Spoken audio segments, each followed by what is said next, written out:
Today we will talk about refraction of light. But इससे पहले channel को subscribe कर दो, वीडियो को लाइक और शेयर कर दो ज़्यादा से ज़्यादा, और वीडियो एंड तक देखनी है।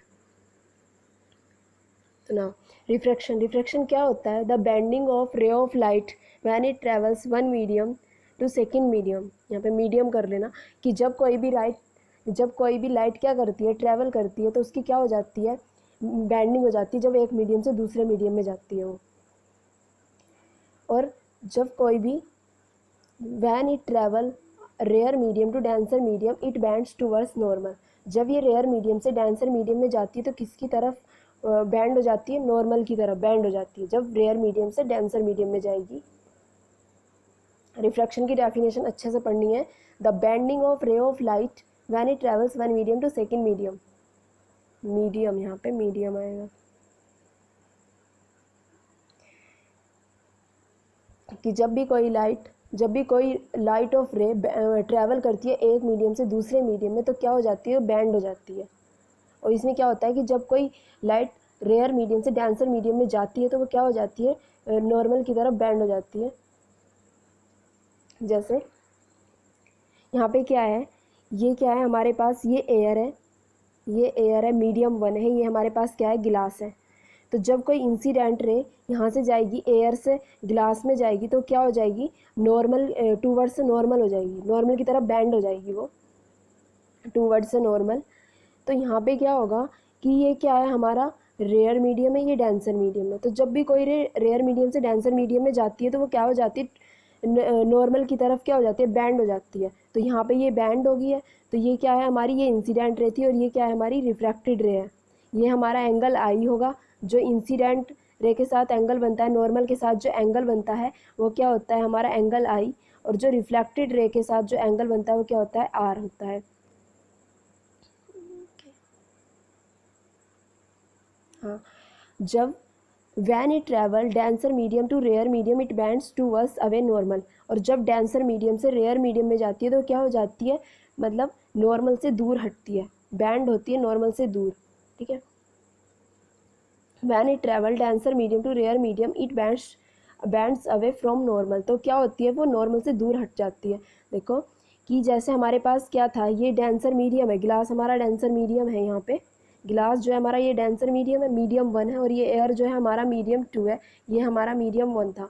तो जब ये डेंसर मीडियम से रेयर मीडियम में जाएगी तो क्या हो जाएगी? ये नॉर्मल से दूर हटेगी, है ना, अवे जाएगी, उससे दूर हो जाएगी। तो ये हमारी इंसिडेंट रे हो गई। जब ये गिलास से एयर में गई तो क्या हुआ? ये नॉर्मल से दूर हट गई। ये हमारा नॉर्मल है, ये नॉर्मल है हमारा। ठीक है। तो ये क्या हो रही है? यहाँ पे रिफ्रैक्शन हो रही है। रिफ्रैक्शन के बाद क्या हो रही है कि ये दूर हट रही है। अब कंडीशन क्या होती है नो रिफ्रैक्शन की? Condition for no refraction, if light is incident normally on boundary. जब कोई भी लाइट क्या होती है? इंसिडेंट होती है नॉर्मली बाउंड्री पर, तो एंगल आई और एंगल आर क्या हो जाते हैं? दोनों जीरो हो जाते हैं। और जब रिफ्रैक्टिव इंडेक्स जो हो जाता है दोनों मीडियम का इक्वल हो जाता है, एंगल आई इक्वल हो जाता है एंगल आर के, तब वो क्या होती है? वहाँ पे कोई रिफ्रैक्शन नहीं होती। देखो कैसे,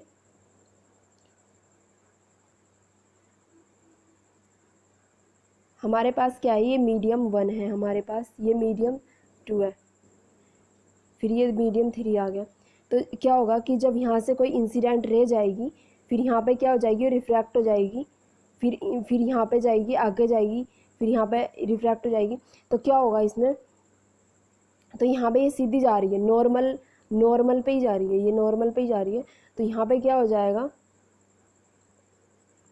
जब लाइट जो होती है इंसिडेंट नॉर्मली होती है ऑन बाउंड्री पर नॉर्मली इंसिडेंट हो रही है, तो एंगल आई इक्वल्स टू किसके हो जाता है? हमारा एंगल आर के हो जाता है। और दोनों क्या हो जाते हैं? वो जीरो हो जाते हैं, क्योंकि यहाँ पे कोई एंगल ही नहीं बन रहा। और रिफ्रैक्टिव इंडेक्स जो हो जाता है जब दो मीडियम का इक्वल हो जाता है, तो एंगल आई किसके इक्वल हो जाता है? एंगल आर के इक्वल हो जाता है। मतलब जैसे हमारे पास क्या है कि हमारे पास क्या है, ये हमारे पास यहाँ पे एयर है, यहाँ पे क्या है? तो यहाँ से कोई इंसिडेंट रे जाएगी, ये नॉर्मल बना लिया हमने, यहाँ से कोई इंसिडेंट रे जाएगी, और क्या होएगा यहाँ पे? रिफ्रैक्शन के बाद क्या होएगी? ये रिफ्रैक्टेड रे हो जाएगी, मतलब रिफ्रैक्शन हो जाएगी इसकी।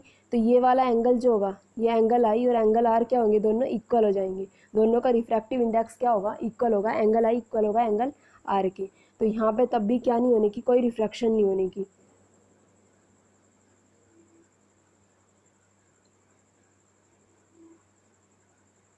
और यहाँ पे क्या जा रही है, नॉर्मल पे जा रही है, तो यहाँ पे भी क्या नहीं हो रही, कोई रिफ्रैक्शन नहीं हो रही। तो ये क्या कंडीशन है नो रिफ्रैक्शन के लिए। हाँ, बहुत इंपॉर्टेंट टॉपिक है, laws of refraction. The two laws of refraction are the incident ray, the reflected ray and the normal are lie at the same point।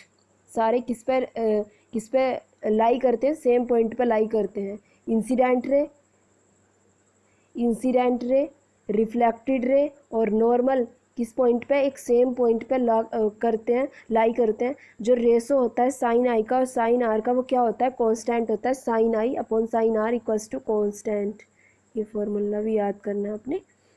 और म्यू क्या है यहाँ पर, रिफ्रैक्टिव इंडेक्स हो जाएगा, और इसे हम क्या कहते हैं, इस फॉर्मूले को हम कहते हैं स्नेल्स लॉ।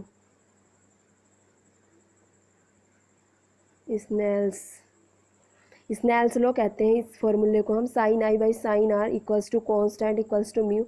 ये क्या होता है, ये म्यू जो होता है ये रिफ्रैक्टिव इंडेक्स होता है हमारा। तो यहाँ पे ये याद रखना है, जो इंसिडेंट रे होती है, रिफ्लेक्टेड रे होती है, और नॉर्मल जो होता है कहाँ लाई करते हैं, सेम पॉइंट पे लाई करते हैं। और जो रेशो ऑफ साइन आई और साइन आर का जो रेशो होता है वो क्या होता है, कांस्टेंट होता है, जो कि म्यू के इक्वल हो जाता है। और जो यहाँ इसे हम क्या कहते हैं, इस फॉर्मूले को हम स्नेल्स लॉ भी कहते हैं। Get it. हाँ, अब ये यहाँ पे sine I by sine R क्या था, हमारा कांस्टेंट था। तो यहाँ पे लिख रहा है कि constant is called the refractive index of medium 2 with respect to medium 1। कि जो कांस्टेंट है हमारा रिफ्रैक्टिव इंडेक्स, उसे हम क्या कह सकते हैं, मतलब कि is called the refractive index of medium 2, कि मीडियम 2 के रिस्पेक्ट में मीडियम 1 का क्या रिफ्रैक्टिव इंडेक्स। जैसे कि sine I by sine R है, तो इसे हम क्या लिख सकते हैं, n/1 लिख सकते हैं। म्यू की जगह हम क्या लिख सकते हैं, n/1, कि refractive index of medium 2 with respect to medium 1। ठीक है, तो साइन आई ये फिर अगर हमारा ये है कि रिफ्रैक्टिव इंडेक्स जो है गिलास का विद रिस्पेक्ट टू एयर है, अगर रिफ्रैक्टिव इंडेक्स जो है गिलास का विद रिस्पेक्ट टू एयर है, अगर रे ऑफ लाइट ट्रैवलिंग कर रही है एयर टू गिलास, ये हमारे पास क्या है, ये हमारे पास एयर है, ये हमारे पास एयर है, एयर मीडियम 1 है, और ये दूसरा जो मीडियम है ये हमारे पास गिलास है। तो जब ये हमारा नॉर्मल हो गया, तो जब ये इस मीडियम से इस मीडियम में जाएगी, तो ये हमारा क्या है, एक रेयर मीडियम है, तो ये क्या है, हमारा डेंसर मीडियम है। जब ये जाएगी तो क्या हो जाएगी, ये नॉर्मल की तरफ क्या होगी, बैंड होगी टूवर्ड्स अ नॉर्मल। ठीक है, टूवर्ड्स अ नॉर्मल बैंड हो जाएगी। तो हम क्या कहेंगे कि sine I by sine R क्या है, ये एन जी ए है। जी का मीन्स यहाँ पे क्या है, गिलास है, ए को किससे रिप्रेजेंट कर रहे हैं, एयर से रिप्रेजेंट कर रहे हैं। ठीक है, तो इसे बोलेंगे कि रिफ्रैक्टिव इंडेक्स ऑफ अ गिलास विद रिस्पेक्ट टू एयर, मतलब गिलास का रिफ्रैक्टिव इंडेक्स एयर के रिस्पेक्ट में। और जब ये कंडीशन तब होती है कि जब रे ऑफ लाइट ट्रैवलिंग कर रही है एयर से गिलास में, तो हम कहेंगे कि रिफ्रैक्टिव इंडेक्स गिलास का एयर के रिस्पेक्ट में। ठीक है,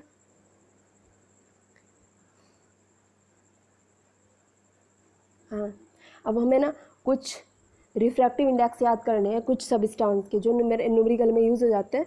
तो डायमंड का क्या होता है, हमारा 2.42 होता है। एयर का क्या होता है, 1.00029 होता है। गिलास का क्या होता है, 1.52 होता है जब क्राउन है गिलास। और गिलास अगर फ्लिंट है तो 1.66 होगा। आइस का 1.31 होता है। वाटर का 1.33 होता है। और इथाइल अल्कोहल का कितना होता है, 1.36। ये सारे याद करने हैं, इट्स इम्पोर्टेंट।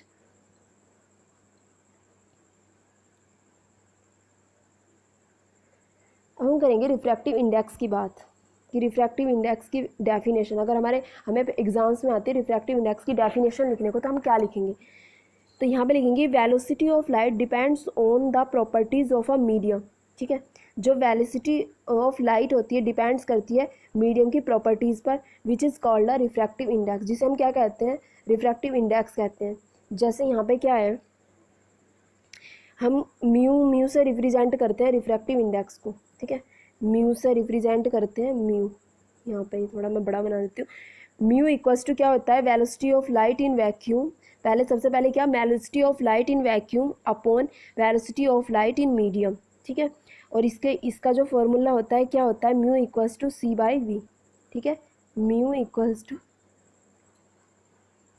c/v, ठीक है। तो वेलोसिटी ऑफ लाइट किस पे डिपेंड करती है, मीडियम की प्रॉपर्टीज़ पे डिपेंड करती है, जिसे हम क्या कहते हैं, रिफ्रैक्टिव इंडेक्स, ठीक है। तो म्यू इक्वल्स टू क्या होता है, c/v होता है, और जो हाँ c की वैल्यू क्या होती है, 3 इंटू 10⁸ मीटर पर सेकेंड, जो कि क्या है, स्पीड है लाइट की, स्पीड ऑफ लाइट है इन वैक्यूम में, ठीक है, लाइट की स्पीड है वैक्यूम में, ठीक है। और क्या होती है वो, 3 मल्टीप्लाइंग 10⁸ होती है, 8 मीटर पर सेकेंड, मीटर पर सेकेंड इसकी यूनिट होती है। तो ये याद रखनी है वैल्यू, सी की वैल्यू, स्पीड ऑफ लाइट। हाँ, और रिफ्रैक्टिव इंडेक्स की क्या नहीं होती, इसकी कोई यूनिट नहीं होती। स्पीड ऑफ लाइट क्या होगी, हमेशा वाटर में ज़्यादा होगी, किससे, स्पीड ऑफ लाइट इन गिलास, गिलास से ज़्यादा होगी वाटर में लाइट की स्पीड, और गिलास में किससे ज़्यादा होगी, डायमंड से ज़्यादा होगी, ठीक है। तो ये सीक्वेंस याद करना है कि speed of light in water greater than speed of light in glass greater than speed of light in diamond, okay. अब speed of light in glass ये किससे कम होती है, speed of light in air, air में ज़्यादा होती है लाइट की स्पीड, गिलास में क्या होती है, कम होती है स्पीड ऑफ लाइट, ठीक है। क्योंकि एयर कैसा मीडियम है, रेयर मीडियम है, और गिलास कैसा मीडियम है, हमारा डेंसर मीडियम है। When a light wave moves from medium 1 to medium 2 its wavelength changes but its frequency remains the same. देखो, जब एक लाइट वेव्स मूव करती है एक मीडियम से दूसरे मीडियम में, तो क्या हो जाती है, उसकी वेवलेंथ तो चेंज हो जाती है, लेकिन उसकी फ्रीक्वेंसी जो रहती है ना, हमेशा सेम रहती है। देखो, जैसे हमारे पास क्या है, हमारे पास ये एयर है, बाहर एयर है, और ये अंदर क्या है, हमारे पास गिलास है। तो यहाँ से जो होगा, इसकी क्या मतलब कि इसकी when a light moves from medium 1 to medium 2, इसकी वेवलेंथ तो चेंज हो जाएगी, वेवलेंथ इसकी चेंज हो जाएगी, लेकिन इसकी जो फ्रीक्वेंसी होएगी ना, वो सेम रहेगी, इसकी फ्रीक्वेंसी सेम रहेगी, ठीक है। फ्रीक्वेंसी का मीन्स तो पता ना, कि फ्रीक्वेंसी जो रहती है वो सेम रहती है, लेकिन इसकी वेवलेंथ में चेंज हो जाएगा, मतलब लैम्डा इसका चेंज हो जाएगा, ठीक है। और न्यू क्या रहेगा, ये हमेशा सेम रहेगा। फ्रीक्वेंसी को किससे रिप्रेजेंट करते हैं, न्यू से रिप्रेजेंट करते हैं। The refractive index of a vacuum is taken as exactly 1। जो हम रिफ्रैक्टिव इंडेक्स जो होता है ना, हमेशा वैक्यूम में, वो क्या लेते हैं, हम हमेशा 1 लेते हैं। जो रिफ्रैक्टिव इंडेक्स होता है वैक्यूम का, वो क्या होता है, एग्जैक्टली 1 लेते हैं। Higher refractive index is term as optically denser, मतलब रिफ्रैक्टिव इंडेक्स जितना ज़्यादा होगा, वो क्या होगा, उतना ही डेंसर होगा मीडियम, उतना ही डेंसर मीडियम होगा, ऑप्टिकली डेंसर होगा। लोअर रिफ्रैक्टिव इंडेक्स इस टर्म ऑफ रेयर, ठीक है। मतलब कि जो लोअर, अगर रिफ्रैक्टिव इंडेक्स कम है तो वो क्या होगा, उसे कहेंगे हम क्या, वे ऐसा मीडियम है, ये रेयर मीडियम है। यहाँ पे देखो, यहाँ पे इसके बाद ना ये लिखना है, ये कि लोअर रिफ्रैक्टिव इंडेक्स, अगर लोअर रिफ्रैक्टिव इंडेक्स है तो हम इसे क्या बोलेंगे कि रेयर मीडियम है, और हायर रिफ्रैक्टिव इंडेक्स है तो उसे हम क्या कहेंगे, ये ऑप्टिकली डेंसर मीडियम है, ओके। द रिफ्रैक्टिव इंडेक्स, और जो रिफ्रैक्टिव इंडेक्स होता है वैक्यूम का, वो क्या होता है, हमेशा 1 होता है, 1, ठीक है। ये तीनों पॉइंट्स याद करने हैं, रिफ्रैक्टिव इंडेक्स वाले टॉपिक में लिखने हैं, गलती से सुनिए। Factors affecting refractive index, density of the medium, ठीक है। किस पे, मतलब कि क्या क्या अफेक्ट होते हैं रिफ्रैक्टिव इंडेक्स के, factors affecting refractive index, density of the medium, ठीक है, nature of the material of the medium, colour और वेवलेंथ ऑफ अ लाइट, ठीक है, कि मीडियम की डेंसिटी कैसी है, और जो मतलब मीडियम का जो मटेरियल है उसका नेचर कैसा है, ठीक है, nature of material of the medium, ठीक है, उस पर डिपेंड करता है, ठीक है। रिफ्रैक्टिव इंडेक्स कलर पे और वेवलेंथ पर, लाइट की वेवलेंथ और कलर पे डिपेंड करता है। अब पढ़ेंगे हम क्रिटिकल एंगल के बारे में। Angle of incidence whose refracted angle is 90 degree, मतलब एंगल ऑफ इंसिडेंस जिसके लिए रिफ्रैक्टिव इंडेक्स रिफ्रैक्टेड एंगल क्या हो जाए, 90 डिग्री हो जाए। एंगल ऑफ इंसिडेंस जिसके लिए रिफ्रैक्टेड एंगल हमारा क्या हो जाए, 90 डिग्री हो जाए। देखो, इसे बताते हैं कि ये हमारा क्या है, ये हमारा लेस डेंस मीडियम है ना। मतलब इसे हम क्या कह सकते हैं, रेयर मीडियम कह सकते हैं, रेयर मीडियम भी बोल सकते हैं। और ये कैसा हमारा डेंसर मीडियम है। तो यहाँ से एक इंसिडेंट रे गई इस मीडियम से, और जब ये इस मीडियम में जाएगी, मान ली यहाँ से गई है, यहाँ पे आई, तो ये डेंसर से रेयर में, जब डेंसर से रेयर में जाएगी तो क्या हो जाएगा, वो नॉर्मल से दूर हटेगी, नॉर्मल से फिर एक रे और जाएगी, वो फिर नॉर्मल से दूर हटेगी, फिर एक रे और जाएगी, ऐसे जाएगी कि यहाँ पे जो नॉर्मल के साथ रिफ्रैक्टेड एंगल बनेगा वो कितना बनेगा, 90 डिग्री। जब ये 90 डिग्री बनेगा तो हम इस एंगल को क्या कहेंगे, क्रिटिकल एंगल कहेंगे। ठीक है, ठीक है, यही कह रहे हैं, जो एंगल ऑफ इंसिडेंट होता है जिसके लिए रिफ्रैक्टेड एंगल क्या हो जाता है, 90 डिग्री। जब ये रे जा रही है, ये रे यहाँ पे जा रही है हमारे पास, ठीक है, ये रे जा रही है, और यहाँ से मतलब ये कहाँ हो गई, मतलब नॉर्मल के साथ, जब ये रिफ्रैक्टिव, ये रे ऑफ लाइट क्या बना रही है, नॉर्मल के साथ 90 डिग्री का एंगल बना लिया। मान लिया यहाँ से कोई रे गई, ये दूर हटेगी क्योंकि लेस डेंस है, फिर यहाँ से गई, ये यहाँ पे आ जाएगी, तो ये कैसा एंगल बना रही है, 90 डिग्री का एंगल बना रही है। तो जब ये 90 डिग्री का एंगल बनेगा तो इसे हम क्या कहेंगे, क्रिटिकल एंगल कहेंगे। तो ये क्या होता है, एंगल ऑफ इंसिडेंस कितना, ये जो रिफ्रैक्टेड एंगल होता है 90 डिग्री का, और इसे कहेंगे हम क्या, critical angle, angle of incidence जो है।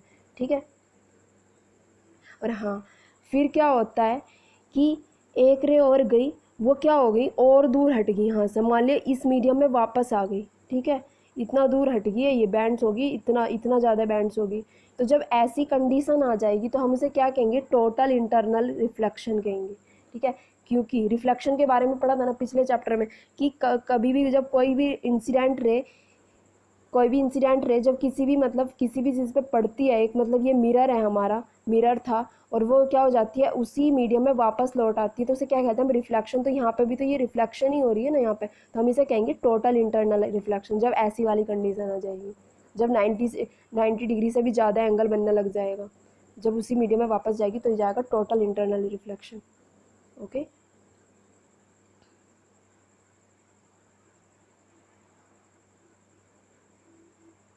इसके बारे में लिखने की ज़रूरत नहीं है। Refraction of light through a glass slab, देखो रिफ्रैक्शन कैसे होती है एक लाइट के थ्रू एक ग्लास स्लैब में।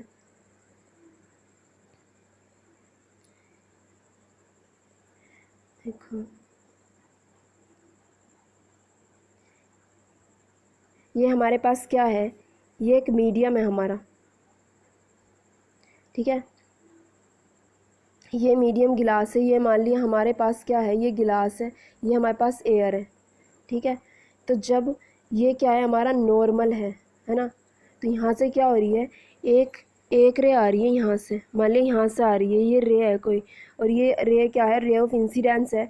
जब ये किस में जाएगी, डेंसर मीडियम में जाएगी, तो ये क्या हो जाएगी, नॉर्मल की तरफ आएगी ना, नॉर्मल की तरफ आएगी, टूवर्ड्स नॉर्मल बैंड होगी, तो नॉर्मल बैंड हो गई। फिर यहाँ से गिलास से ही किस में जाएगी, फिर गिलास है यहाँ पे, फिर से यहाँ पे क्या आ गया, एयर मीडियम आ गया, तो फिर यहाँ से जाएगी, अब क्या हो जाएगी, ये इंसिडेंस रे हो जाएगी एक तरीके से, और ये क्या हो जाएगी, रिफ्लेक्टेड रे। तो ये जब किससे जाएगी, डेंसर मीडियम से रेयर मीडियम में जाएगी, तो ये क्या हो जाएगी, दूर हटेगी, नॉर्मल से दूर हटेगी ना, क्योंकि ये रेयर मीडियम है। ठीक है, तो यहाँ पे क्या हो जाएगा, एंगल ऑफ रिफ्लेक्शन, और देखो एंगल ऑफ रिफ्लेक्शन जो है ना, सॉरी एंगल ऑफ रिफ्रैक्शन। ठीक है, तो यहाँ पे देखो क्या होगा, जो ये वाला एंगल है ना, ये वाला जो एंगल है और ये वाला जो एंगल है, दोनों क्या हो जाएंगे, बराबर हो जाएंगे। मतलब हम कहेंगे कि एंगल ऑफ इंसिडेंस और एंगल ऑफ रिफ्रैक्शन क्या हो गए, दोनों इक्वल हो जाएंगे। ठीक है, इसे हम कोई नाम दे देते हैं, हाँ, एंगल I1 दे दो, एंगल R1 दे दो, तो ये दोनों एंगल हमारे कैसे हो जाएंगे, इक्वल हो जाएंगे। तो ये चीज़ होती है कि जब दोनों मतलब एंगल, जब गिलास स्लैब के थ्रू हम क्या कर रहे हैं, रिफ्रैक्शन ऑफ लाइट कर रहे हैं थ्रू अ गिलास स्लैब। ठीक है, तो दोनों एंगल क्या हो जाते हैं, इसमें इक्वल हो जाते हैं। ठीक है, ये एक एक्सपेरिमेंट है, एग्ज़ाम पॉइंट ऑफ व्यू से इम्पोर्टेंट नहीं है, बट मैं समझा देती हूँ फिर भी।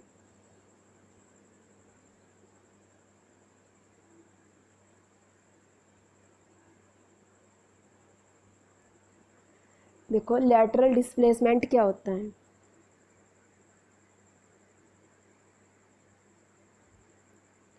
Perpendicular distance perpendicular distance between incident ray and emergent ray.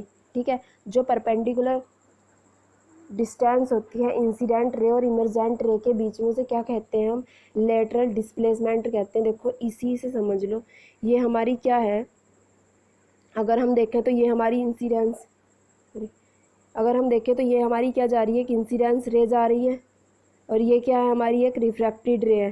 तो इन दोनों के जो बीच की डिस्टेंस होगी ना, उसको क्या बोलते हैं हम, लेटरल डिस्प्लेसमेंट। ठीक है, इसको क्या कहते हैं हम, लेटरल डिस्प्लेसमेंट। तो ये एक तरीके से परपेंडिकुलर ही तो है ना, एक तरीके से ये परपेंडिकुलर है ना, एक तरीके से परपेंडिकुलर है, तो इसे हम क्या कह देंगे, लेटरल डिस्प्लेसमेंट बोलते हैं। ठीक है, फैक्टर्स अफेक्टिंग लेटरल डिस्प्लेसमेंट, क्या क्या फैक्टर अफेक्ट करते हैं लेटरल डिस्प्लेसमेंट को। एंगल ऑफ इंसिडेंस इंक्रीजेज, जब भी हमारा एंगल ऑफ इंसिडेंस इंक्रीज होगा तो लेटरल डिस्प्लेसमेंट क्या होगी, वो भी इंक्रीज होगी। ठीक है, wavelength of light, angle of incidence जब इंक्रीज होगा तो लेटरल डिस्प्लेसमेंट भी क्या होगा, इंक्रीज होगा। और जो वेवलेंथ ऑफ लाइट है, जब लाइट की वेवलेंथ क्या होगी, डिक्रीज होगी, तो लेटरल डिस्प्लेसमेंट क्या हो जाएगा, इंक्रीज हो जाएगा। ठीक है, ये पॉइंट याद करने वाले हैं। और जब इंक्रीज होगा इन एंगल ऑफ इंसिडेंस, मतलब जब एंगल ऑफ इंसिडेंस इंक्रीज होगा तो लेटरल डिस्प्लेसमेंट इंक्रीज होगा। ये दो बार लिखा गया, सॉरी, ये फैक्टर्स अफेक्टिंग याद कर लेने हैं। देखो जब ये हमारे पास क्या है, एंगल ऑफ इंसिडेंस है ना, ये हमारे पास क्या है, एंगल ऑफ इंसिडेंस है। जब ये चीज़ इंक्रीज होगी ना, तो ये लेटरल डिस्प्लेसमेंट जो है ना, तो ये भी हमारा क्या हो जाएगा, इंक्रीज हो जाएगा। ठीक है, ये भी इंक्रीज होगा, लेटरल डिस्प्लेसमेंट भी इंक्रीज हो जाएगा।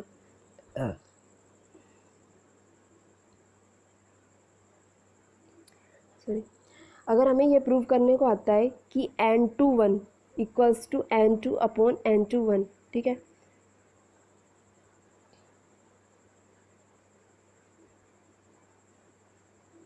ये प्रूव करने को आ रहा है n2 1 इक्वल्स टू n2/n1। ठीक है, तो हम क्या करेंगे, हम refractive index of a medium,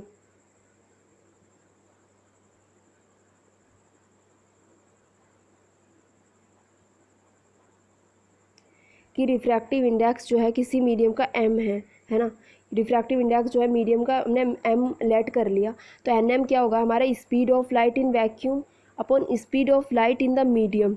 ठीक है, मान लें कि जो स्पीड ऑफ लाइट है वैक्यूम में c है, और स्पीड ऑफ लाइट जो है मीडियम में वो क्या मान लिया है, v मान ली। ठीक है, और हमें पता है क्या फॉर्मूला क्या होता है, n=c/v होता है ना, तो हम इसे क्या लिख सकते हैं, μ=c/nm लिख सकते हैं। इफ़ n1 एंड n2 क्या है, are the absolute refractive index. ठीक है, मतलब n1 और n2 हमने क्या मान लिया यहाँ पे, एब्सोल्यूट रिफ्रैक्टिव इंडेक्स मान लिया मीडियम 1 का एंड मीडियम 2 का रिस्पेक्टिवली, एंड v1 v2 क्या हो जाएंगे, are the speed of light in the two medium. ठीक है, कि n1 n2 क्या है हमारे रिफ्रैक्टिव इंडेक्स है मीडियम 1 और मीडियम 2 में रिस्पेक्टिवली, और v1 v2 क्या है हमारी स्पीड ऑफ लाइट है दो मीडियम में। ये मान लिया हमने, दो मीडियम मान के चल रहे हैं, तो v1 क्या हो जाएगा हमारा c/n1 हो जाएगा, और v2 क्या हो जाएगा हमारा c/n2 हो जाएगा।